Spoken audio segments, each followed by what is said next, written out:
why Finland and Denmark are happier than the U.S. That's kind of interesting.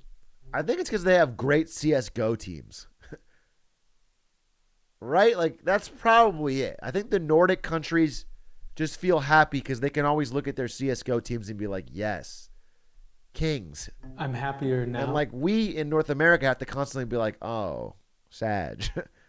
Well, at least we had the Boston Major. What does it take to be happy?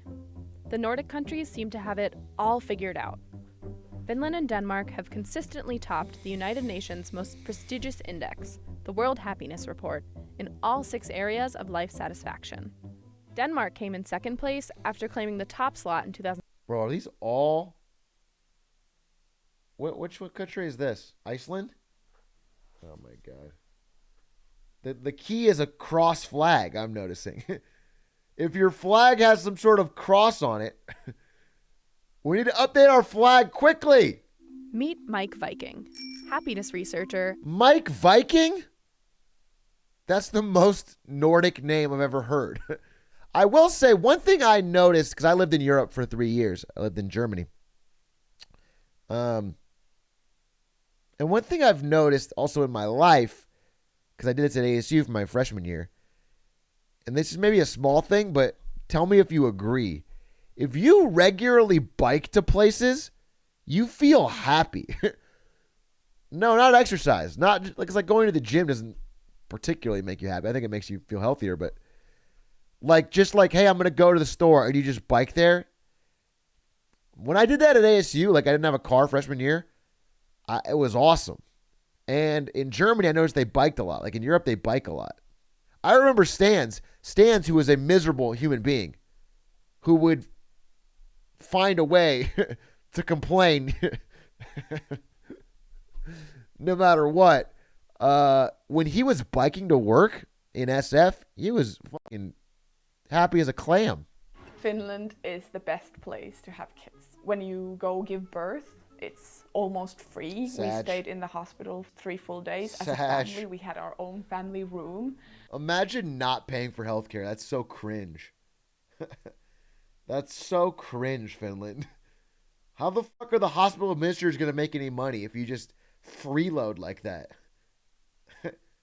Insane. Insanely cringe. Me, I'm out here supporting.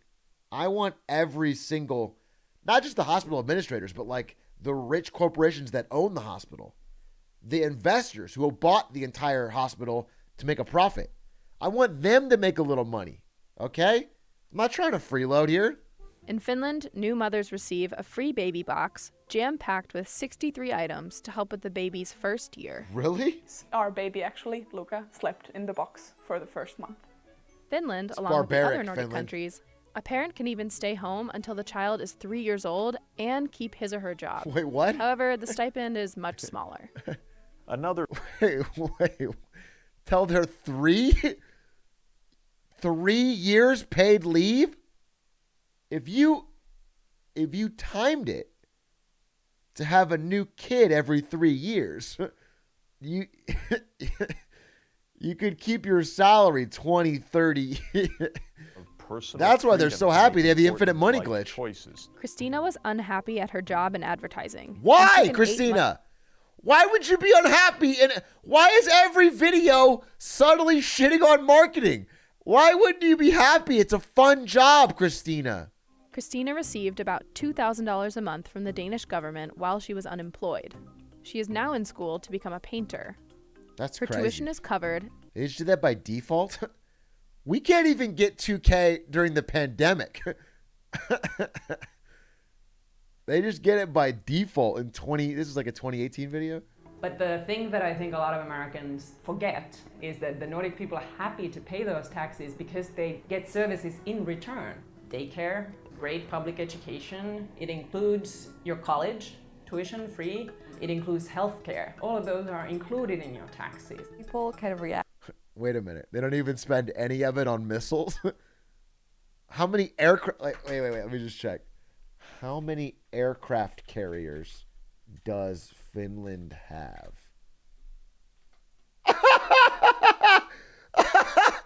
0! Goose egg! Not even a helicopter carrier, bro. Not even one destroyer. Not even a frigate. Bro. Poor. I'm sorry, but poor. Imagine having free daycare and not one frigate. That's so cringe. People even leave babies parked in strollers outside coffee shops while they run errands. Well, yeah, they leave their babies lying around because they're probably pumping one out every 3 years to get the free stipend. They're probably leaving babies lying all over the place.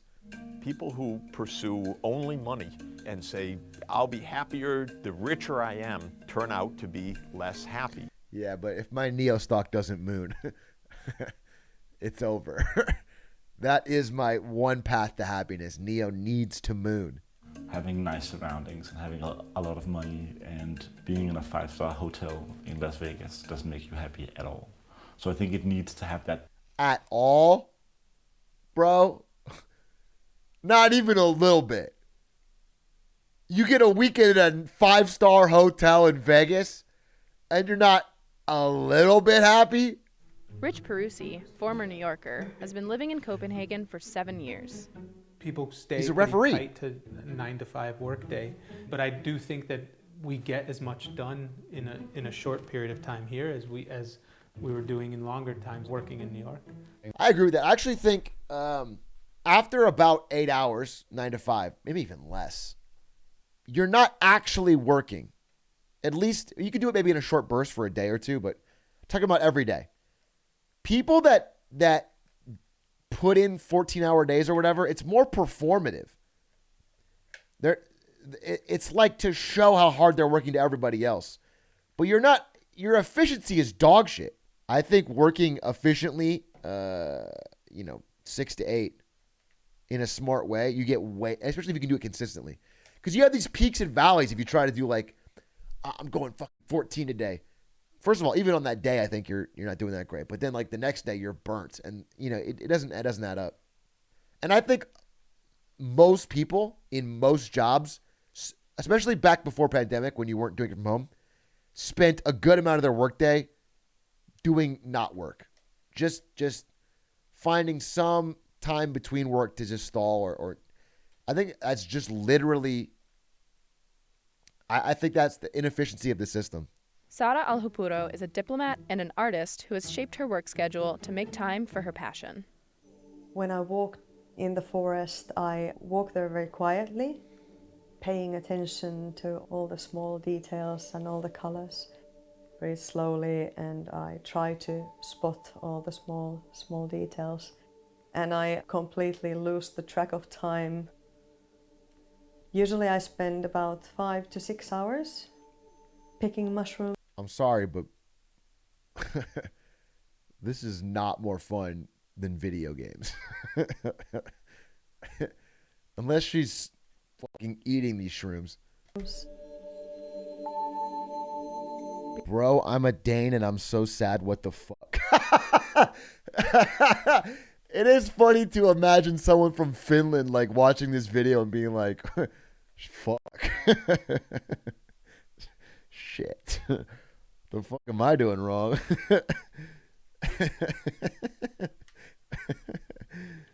It's just me, huh?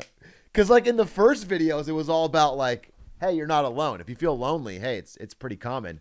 But like this video, if you're Finnish, is like, oh shit. I'm like really fucking alone actually. Everyone else is doing great. There's also a dark side to happiness. Like in Denmark, one of the biggest epidemics right now is stress and people being sick with stress and having to leave their jobs.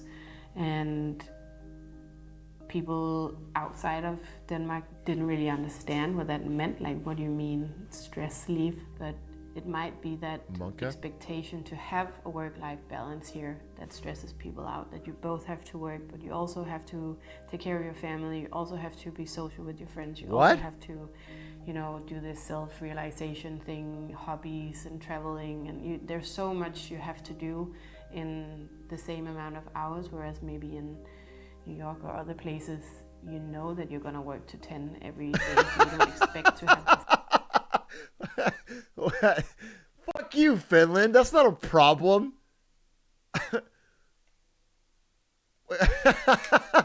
You have so much free time and social programs that you feel stressed.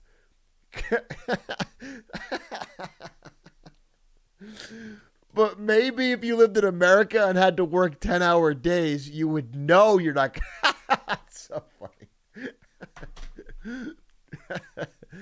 Damn, that's. I think the proof is like human brains, dude. We will find a way to be unhappy no matter what. We're unhappy about being too happy. That's the human condition. I hope you learned a little bit. Maybe just a tad. Maybe you thought about something different in a different way. Maybe you're going to approach tomorrow in an entirely different way. Maybe you'll help me get to 100K subs on YouTube, most importantly.